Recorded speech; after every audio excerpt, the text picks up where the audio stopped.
जय हिंद फ्रेंड्स, मेरा नाम वीके। स्वागत है आपके अपने चैनल HR स्टडी पॉइंट पर। तो आज हम इस वीडियो में जून महीने के चौथे सप्ताह के हरियाणा करंट अफेयर्स के जितने भी महत्वपूर्ण प्रश्न बनते हैं उन सभी को करेंगे और यह वीडियो आपकी CET की परीक्षा के लिए बहुत ही महत्वपूर्ण होने वाली है। तो चलिए शुरू करते हैं आज का वीडियो। तो सबसे पहला प्रश्न है, हरियाणा के कितने खिलाड़ियों को राज्य का सर्वोच्च खेल पुरस्कार भीम पुरस्कार प्रदान किया गया है? तो इसका आंसर होगा 52 खिलाड़ियों को। तो पंचकुला में हरियाणा के राज्यपाल बंडारू दत्तात्रेय की अध्यक्षता में आयोजित पुरस्कार समारोह में हरियाणा के 52 खिलाड़ियों को राज्य का सर्वोच्च खेल पुरस्कार भीम पुरस्कार प्रदान किया गया है। भीम पुरस्कार पिछले 4 वर्षों 2017-18, 2018-19, 2019-20 तथा 2020-21 की उपलब्धियों के लिए खिलाड़ियों को दिया गया है और पुरस्कार विजेताओं को भीम की एक लघु प्रतिमा और प्रशस्ति पत्र के साथ 5 लाख रुपए की नगद राशि देकर उन्हें सम्मानित किया गया है। और इसके अतिरिक्त भीम पुरस्कार प्राप्त खिलाड़ियों को हरियाणा सरकार द्वारा 5,000 रुपये मासिक मानदेय भी दिया जाएगा। नेक्स्ट क्वेश्चन है, भारतीय डायरी और तकनीकी एक्सपो 2022 आयोजन में हरियाणा के किस बोर्ड को सम्मानित किया गया है? तो इसका आंसर होगा हरियाणा पशुधन विकास बोर्ड। तो नई दिल्ली के प्रगति मैदान में आयोजित भारतीय डायरी और तकनीकी एक्सपो 2022 के आयोजन में हरियाणा पशुधन विकास बोर्ड को प्रदेश में पशुधन को बढ़ावा देने के प्रयासों और मान्यता प्रदान करने के अलावा भारत के सर्वश्रेष्ठ पशुधन बोर्ड के रूप में सम्मानित किया गया है। नेक्स्ट क्वेश्चन है, हरियाणा राज्य स्टार्टअप नीति 2022 को किसने मंजूरी प्रदान की है? तो इसका आंसर होगा मुख्यमंत्री मनोहर लाल। तो हरियाणा के मुख्यमंत्री मनोहर लाल की अध्यक्षता में हुई राज्य मंत्रिमंडल की बैठक में सूचना प्रौद्योगिकी, इलेक्ट्रॉनिक्स और संचार विभाग हरियाणा द्वारा तैयार की गई एक नई हरियाणा राज्य स्टार्टअप नीति 2022 को मंजूरी प्रदान की गई है और इस नीति के माध्यम से राज्य सरकार का उद्देश्य हरियाणा में जीवंत स्टार्टअप परिस्थिति तंत्र को बढ़ावा देना और उसका पोषण करना है। नेक्स्ट क्वेश्चन है, भारतीय वॉलीबॉल टीम में हरियाणा के कितने खिलाड़ियों का चयन हुआ है? तो इसका आंसर होगा 5। तो भारतीय खेल प्राधिकरण कुरुक्षेत्र शाखा के 5 खिलाड़ियों का चयन भारतीय वॉलीबॉल टीम में हुआ है और देश के विभिन्न राज्यों के लिए देश के 20 खिलाड़ियों का चयन किया गया है, जिसमें से 5 खिलाड़ी कुरुक्षेत्र साई के हैं। और इस उपलब्धि पर भारतीय खेल प्राधिकरण की क्षेत्रीय निदेशिका ललिता शर्मा ने साई कुरुक्षेत्र के प्रभारी कुलदीप सिंह, वेंडाच वॉलीबॉल के प्रशिक्षक राहुल सांगवान के साथ खिलाड़ियों को बधाई और शुभकामनाएं दी हैं। नेक्स्ट क्वेश्चन है, हरियाणा के मुख्यमंत्री मनोहर लाल ने पुरुष सरकारी कर्मचारी चाइल्ड केयर लीव का लाभ देने के लिए किस संशोधन को मंजूरी प्रदान की है?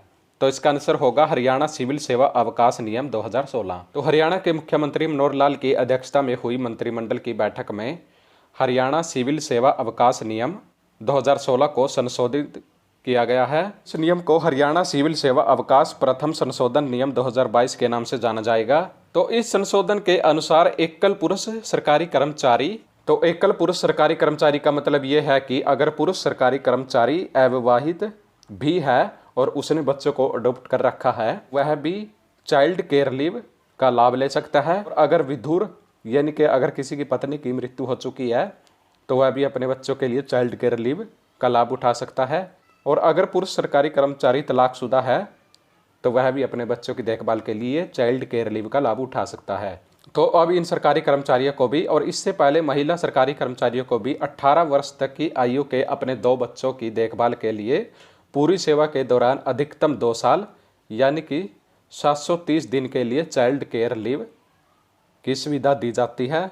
तो अगर किसी सरकारी कर्मचारी का दिव्यांग बच्चा है तो वह उसकी देखभाल के लिए अपनी सेवा के दौरान कभी भी चाइल्ड केयर लीव का बेनिफिट ले सकता है। नेक्स्ट क्वेश्चन है, झज्जर के बेरी में स्थित भीमेश्वरी देवी मंदिर को हरियाणा सरकार ने अपने अधीन करने के लिए किस अधिनियम को मंजूरी प्रदान की है? तो इसका आंसर होगा हरियाणा श्री माता भीमेश्वरी देवी मंदिर बेरी अधिनियम 2022। तो हरियाणा मंत्रिमंडल की बैठक में माता भीमेश्वरी देवी मंदिर आश्रम बेरी झज्जर का नियंत्रण हरियाणा सरकार ने अपने अधीन करने के लिए मंजूरी प्रदान की है और इसे श्री माता भीमेश्वरी देवी आश्रम बेरी पूजा स्थल और इससे संबंधित भूमियों भवनों सहित उसके विन्यासों के बेहतर प्रबंधन और प्रशासन के लिए हरियाणा श्री माता भीमेश्वरी देवी मंदिर बेरी अधिनियम 2022 को मंजूरी प्रदान की गई है। नेक्स्ट क्वेश्चन है, नशा मुक्त अभियान की कार्य योजना लॉन्च करने वाला पहला राज्य कौन बना है? तो इसका आंसर होगा हरियाणा।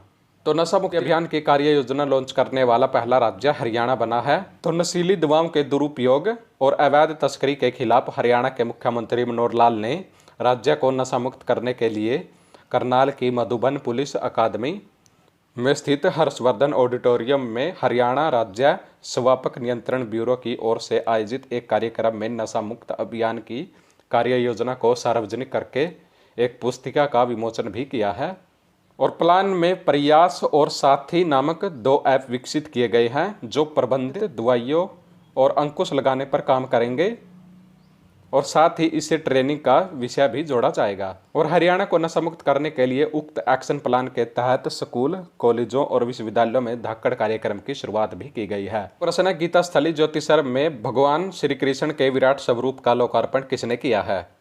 तो इसका आंसर होगा RSS के सर संघ संचालक डॉक्टर मोहन भागवत और हरियाणा के मुख्यमंत्री मनोहर लाल। विश्व प्रसिद्ध गीता स्थली ज्योतिसर में भगवान श्री कृष्ण के विराट स्वरूप को स्थापित कर दिया गया है और इस विराट स्वरूप का लोकार्पण 30 जून को RSS के सर संघ संचालक डॉक्टर मोहन भागवत और मुख्यमंत्री मनोहर लाल ने किया है। और विश्व को कर्म का संदेश देने वाली गीता की स्थली ज्योतिसर में स्थापित किए गए इस विशाल स्वरूप की कीमत 10 करोड़ रुपए है। यह प्रतिमा विश्व विख्यात मूर्तिकार राम सुतार और उसके पुत्र अनिल सुतार ने 80 कारीगरों की मदद से 1 साल में तैयार की है।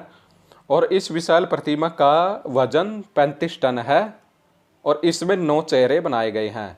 इसमें योगेश्वर कृष्ण के अलावा श्री गणेश, ब्रह्मा जी, शिव, भगवान विष्णु का नरसिंह रूप, हनुमान जी, भगवान परशुराम, अग्रीव और अग्निदेव और पांव से लेकर मूर्ति से लिपटे सिर के ऊपर छांव करते शेषनाग के दर्शन हो रहे हैं। नेक्स्ट क्वेश्चन है, हरियाणा को वैश्विक डाटा सेंटर हब के रूप में स्थापित करने के उद्देश्य से किस नीति को स्वीकृति प्रदान की गई है?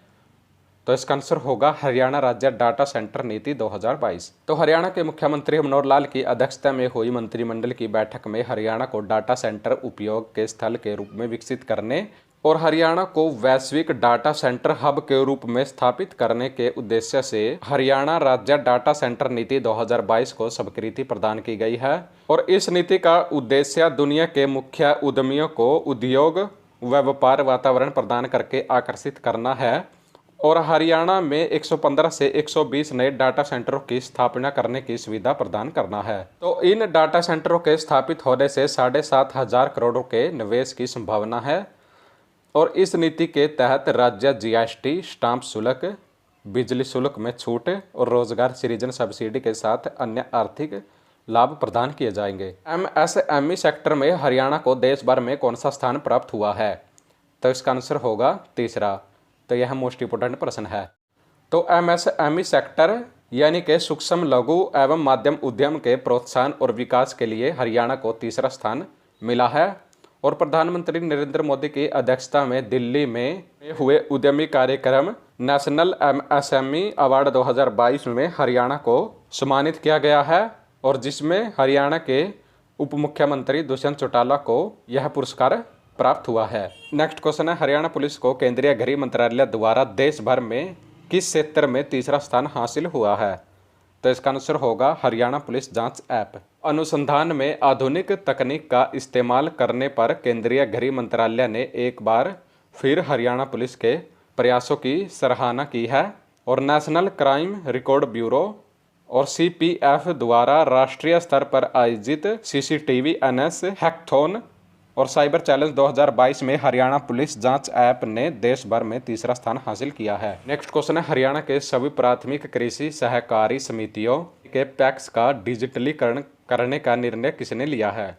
तो इसका आंसर होगा हरियाणा के मुख्य सचिव संजीव कौशल ने। तो हरियाणा के मुख्य सचिव संजीव कौशल की अध्यक्षता में हुई बैठक में हरियाणा के सभी प्राथमिक कृषि सहकारी समितियों यानी कि पैक्स का डिजिटलीकरण करने का निर्णय लिया गया है। और मुख्य सचिव ने बताया है कि डिजिटलीकरण के तहत 31 अगस्त 2022 तक राज्य के 307 पैक्स पूरी तरह कंप्यूटरकृत हो जाएंगे और कंप्यूटरकृत होने के बाद कार्यों के सुचारू संचालन हेतु पैक्स के कर्मचारियों का प्रशिक्षण भी कराया जाएगा।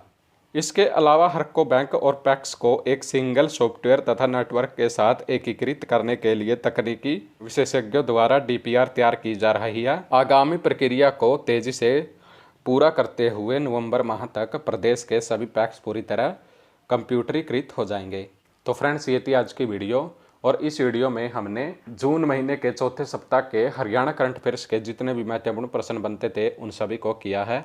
और अगर आपको आज की वीडियो अच्छी लगी है तो प्लीज़ वीडियो को लाइक करें, और अगर आप हमारे चैनल पर नए हैं तो प्लीज़ चैनल को ज़रूर सब्सक्राइब कर लीजिए और बेल आइकन को ज़रूर प्रेस कर लीजिए, ताकि आने वाली सभी वीडियो की नोटिफिकेशन आपको समय समय पर मिलती रहे। तो चलिए फ्रेंड्स, मिलते हैं नेक्स्ट वीडियो में। जय हरियाणा, जय भारत।